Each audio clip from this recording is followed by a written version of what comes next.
Alhamdulillah, dalam kesempatan kali ini saya akan menjelaskan tentang perkembangan ajaran Islam pada masa modern.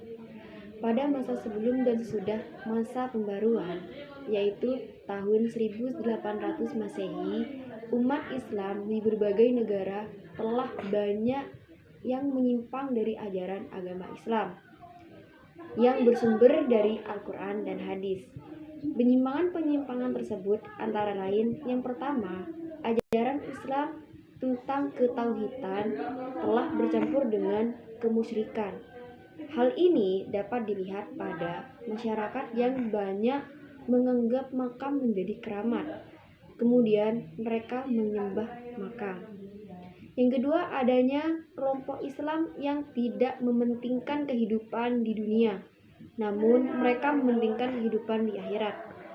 Karena mereka beranggapan bahwa di dunia hanya sementara, sehingga tidak perlu memiliki harta benda yang banyak, ilmu pengetahuan yang bermanfaat, dan kedudukan yang tinggi. Adanya penyimpangan-penyimpangan yang terjadi mendorong lahirnya tokoh-tokoh pembaru yang mengembalikan orang-orang agar kembali kepada jalannya yang benar, yaitu Islam yang bersumber pada Al-Quran dan hadis.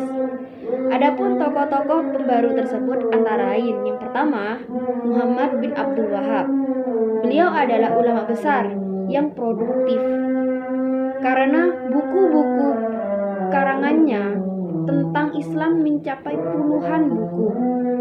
Para pengikut beliau disebut dengan Al-Muwahhidin, yang artinya kelompok yang ingin mengesahkan Allah Subhanahu wa Ta'ala semurni-murninya. Gerakan pemurnian ajaran ini disebut dengan Wahabi. Yang kedua adalah Rifa'at Badawi Rafi'at At-Tahtawi. Pemikirannya yang berkaitan dengan Islam adalah beliau menyerukan agar umat Islam dalam hidup di dunia ini tidak semata-mata mementingkan kehidupan di akhirat, akan tetapi juga harus memikirkan kehidupan di dunia agar umat Islam tidak gampang dijajah oleh bangsa lain. Yang ketiga adalah Jamaluddin Al-Afghani. Pemikiran yang beliau munculkan adalah agar kejayaan Islam dapat diraih kembali dan mampu menghadapi dunia modern seperti pada saat ini. Umat Islam harus kembali memahami ajaran Islam dengan rasio dan kebebasan yang beliau inginkan, agar kaum wanita dapat mewujudkan masyarakat Islam yang dinamis dan maju. Kepemimpinan autokrasi harus diubah menjadi demokrasi. Menurutnya, setiap warga negara memiliki hak untuk mengeluarkan pendapat. Materi selanjutnya adalah contoh perkembangan Islam modern. Yang pertama, ilmu pengetahuan di India. Ide pembaruan di India dan di Pakistan pertama kali dicetuskan oleh Syekh Waliullah pada abad ke-18. Kemudian diteruskan oleh anaknya yang bernama Syekh Abdul Aziz pada tahun 1746 hingga 1823 dan dikembangkan oleh Syekh Waliullah dan Sayyid Ahmad Syahid. Yang kedua adalah ilmu pengetahuan di Mesir. Pembaruan di Mesir diilhami dari pembaruan yang dilakukan Syed Jamaluddin Al-Afghani di Turki, sehingga muncul tokoh-tokoh pembaru di Mesir seperti Muhammad Abduh, Muhammad Rashid Ridho, Toha Hussein, dan Yusuf Al-Qaradawi. Kemudian yang ketiga, ilmu pengetahuan di Turki. Sultan Mahmud II dari Kesultanan di Turki pada tahun 1785 hingga 1839 mengadakan pembaruan, antara lain memasukkan kurikulum ilmu pengetahuan ke dalam lembaga pendidikan Islam.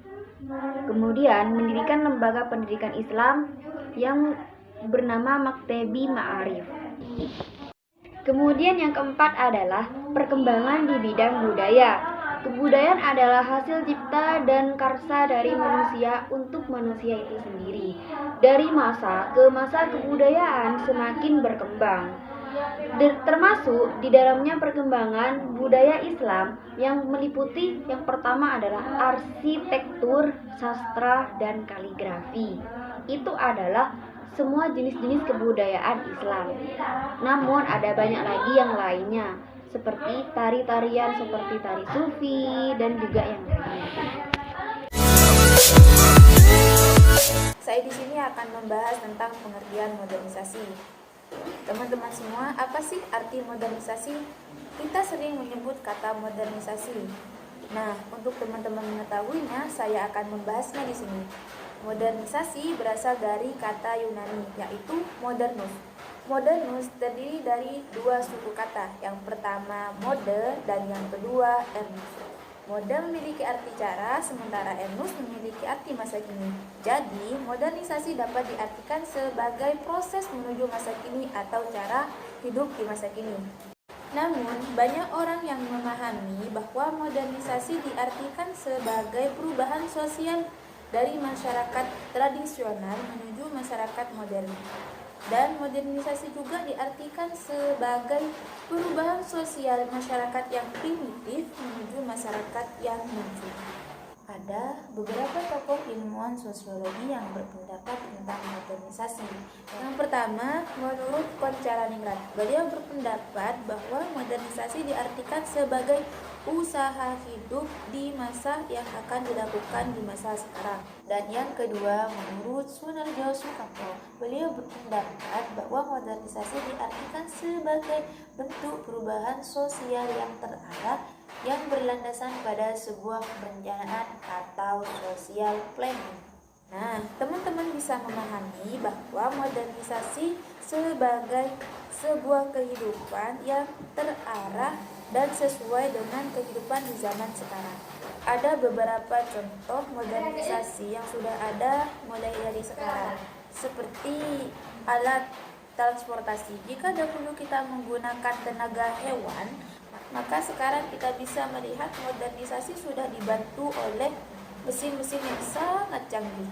Misalnya seperti mobil, bus, helikopter, dan lain sebagainya. Mungkin cuma ini yang bisa saya sampaikan. Kurang lebihnya saya mohon maaf yang sebesar-besarnya. Wassalamualaikum warahmatullahi wabarakatuh.